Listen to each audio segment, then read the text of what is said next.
दोस्तों इमेजिन कीजिए, अगर आपको पता चले कि आपकी देश की सेना बिक गई है तो आपको कैसा लगेगा। आपको गुस्सा आएगा, आपको दया आएगी या फिर आपको शर्म आएगी। जाहिर सी बात है आपको गुस्सा आएगा। ऐसा ही कुछ किया है पाकिस्तान के सेना के प्रमुख असीम मुनीर ने। उन्होंने अपने देश के सैनिकों को बेच दिया है। तो ये समझते हैं एक बार कि रिपोर्ट क्या आ रही है।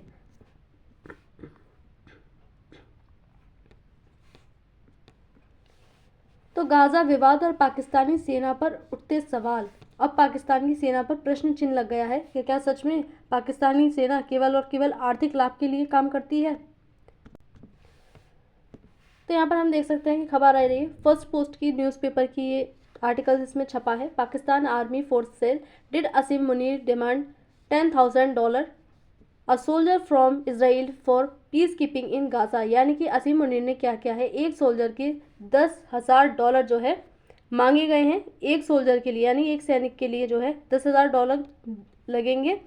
असीम मुनीर के द्वारा ये मांगे गए हैं पाकिस्तानी सेना के लिए, जो इसराइल और गाजा में पीस कीपिंग यानी शांति की डिमांड की गई थी।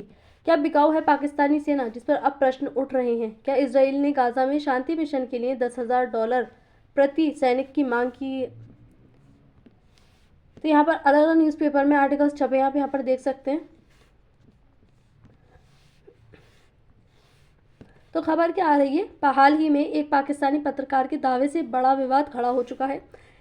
जो अभी हमने तो यहाँ पर एक न्यूज़पेपर में जो पत्रकार है उसके दावा आया, यानी कि एक रिपोर्ट जो है उसने जारी की, जिसमें बताया गया कि पत्रकार ने दावा किया कि पाकिस्तानी सेना प्रमुख फील्ड मार्शल असीम मुनीर ने इसराइल से प्रति सैनिक जो है $10,000 की मांग की है। यानी कि अगर उसको सैनिक चाहिए पाकिस्तानी तो उनको पहले $10,000 अदा करने होंगे, उसके बाद उनको एक सैनिक मिलेगा। एक सैनिक की कीमत $10,000 उन्होंने तय कर दी। यह प्रस्ताव गाजा में शांति स्थापना यानी कि पीस कीपिंग के लिए बताया जा रहा है। जब इसराइल और गाजा के मध्य हम देख रहे हैं कि पिछले 2-3 साल से लगातार दोनों की जो स्थिति है वो काफ़ी ज़्यादा खराब है। इसराइल और गाजा के मध्य युद्ध की स्थिति बनी हुई है, लगातार हमले हो रहे हैं, जिसमें जो इसराइल के प्रमुख हैं उन्होंने ये दावा किया कि वो गाजा को बिल्कुल नस्तो नाबूद कर देंगे। हालांकि वो कर नहीं पाए, लेकिन पूरी कोशिश की गई। खासतौर से वो हमास को ख़त्म करना चाहते थे, जो कि इस्लामिक फ़िलिस्तीन की ऐतिहासिक जो फ़िलिस्तीन था उसकी फिर से स्थापना करने की कोशिश कर रहा था।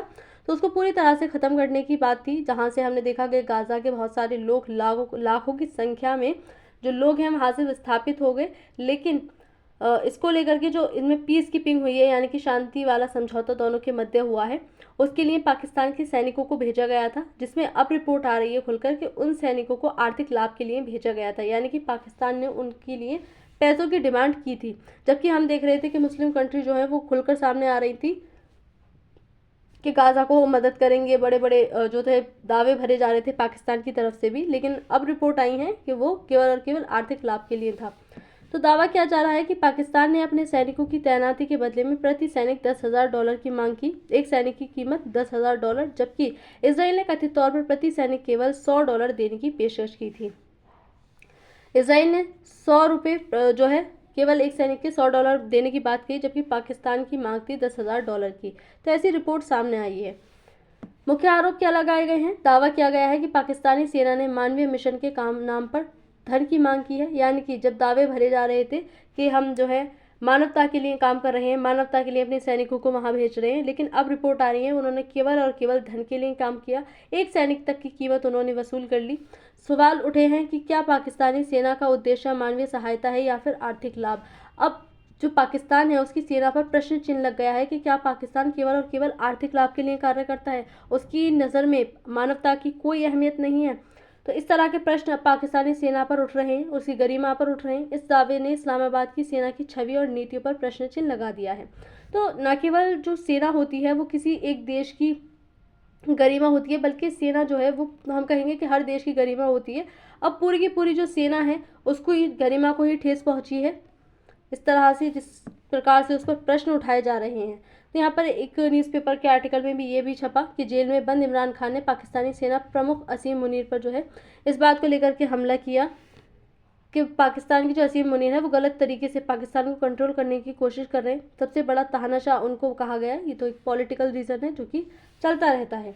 तो पाकिस्तानी सेना प्रमुख फील्ड मार्शल असीम मुनीर पाकिस्तान के मंगला स्थित टीला फील्ड फायरिंग रेंज में सैनिकों को संबोधित करते हुए बताया जा रहा है कि मुनीर की इसराइली सेना मोसाद के साथ बातचीत के बाद इस बात पर सहमति बनी कि पाकिस्तानी सेना गाजा शांति का सेना का हिस्सा होगी। यानी कि जब उनको भेजा गया था कि गाजा शांति के लिए जो है पाकिस्तान की सेना जाएगी, पाकिस्तान उनकी मदद के लिए जा रही है, मानवता के लिए पाकिस्तान की सेना वहाँ भेजी गई थी, ये कहकर कि हम मानवता को बढ़ावा दे रहे हैं, हम अपनी तरफ से पूरी जो है मदद करेंगे।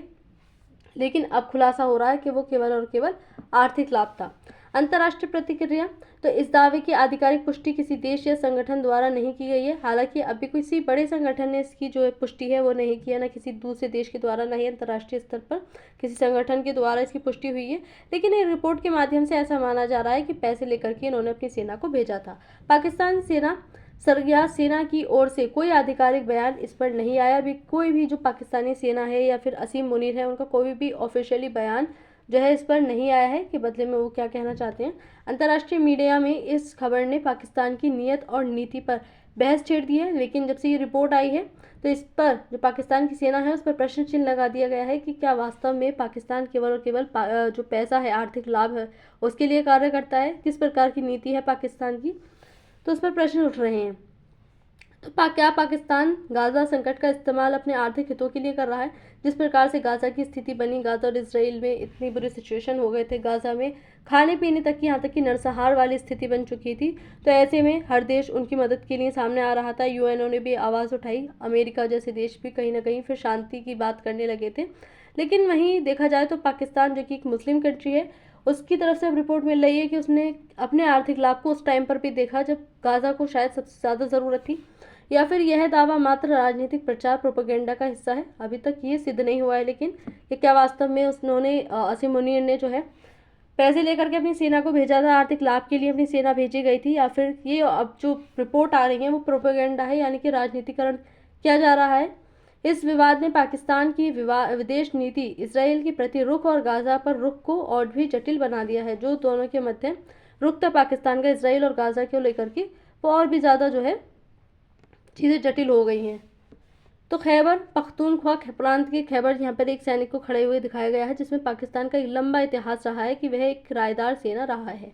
तो यहाँ पर जो है अलग अलग पिक्चर्स पर दिखाया जा रहा है कि पाकिस्तान की सेना कैसे दूसरों के लिए काम करती है पैसे लेकर के। तो यह दावा अभी सत्यापित नहीं हुआ है, असत्य है, परंतु इससे पाकिस्तान की अंतर्राष्ट्रीय साख और सैन्य छवि पर भी जो प्रभाव है वो नकारात्मक तौर पर पड़ रहा है, यानी कि नकारात्मक छवि बन रही है पाकिस्तान की सेना की। क्योंकि न केवल ये पहली ऐसी रिपोर्ट है जब पाकिस्तान की सेना पर प्रश्न चिन्ह लगा है, बल्कि ऐसे पहले भी बहुत सारी रिपोर्ट्स आ चुकी हैं जब पाकिस्तान की सेना पर सवाल उठे हैं। गाजा जैसे संवेदनशील मुद्दे पर ऐसे दावे राजनीतिक और कूटनीतिक तनाव बढ़ा सकते हैं। जिस प्रकार के दावे अब किए जा रहे हैं उससे जो गाजा का मुद्दा है वो फिर से उखड़ सकता है। तो पाकिस्तान के लिए जो है प्रश्न चिन्ह सामने आ चुके हैं, पाकिस्तानी सेना पर सवाल उठ रहे हैं। आवश्यक है कि ऐसे मामलों में पुष्टि, स्रोत और सत्यापन को प्राथमिकता दी जाए। अब जो प्रकार से सेना पर प्रश्न उठ रहे हैं, अभी एक रिपोर्ट के माध्यम से बिल्कुल नहीं कह सकते कि ऐसा ही है। तो ऐसे में जांच पड़ताल बहुत ज़रूरी है। अंतर्राष्ट्रीय स्तर के संगठनों द्वारा, किसी अन्य देश के द्वारा इसकी जाँच की जानी चाहिए। उसके बाद ही किसी भी देश की सेना के खिलाफ इस तरह के तर्क दिए जाने चाहिए। लेकिन अगर ये बात सत्यापित होती है तो ये पूर्णतः स्पष्ट हो जाएगा कि पाकिस्तान और पाकिस्तान की सेना जो पूर्णतः दूसरों पर निर्भर करती है, यानी कि केवल अपना आर्थिक लाभ देखती है, उसको मानवता से कोई लेना देना नहीं है। तो आज की इस न्यूज़ में इतना ही। Thank you.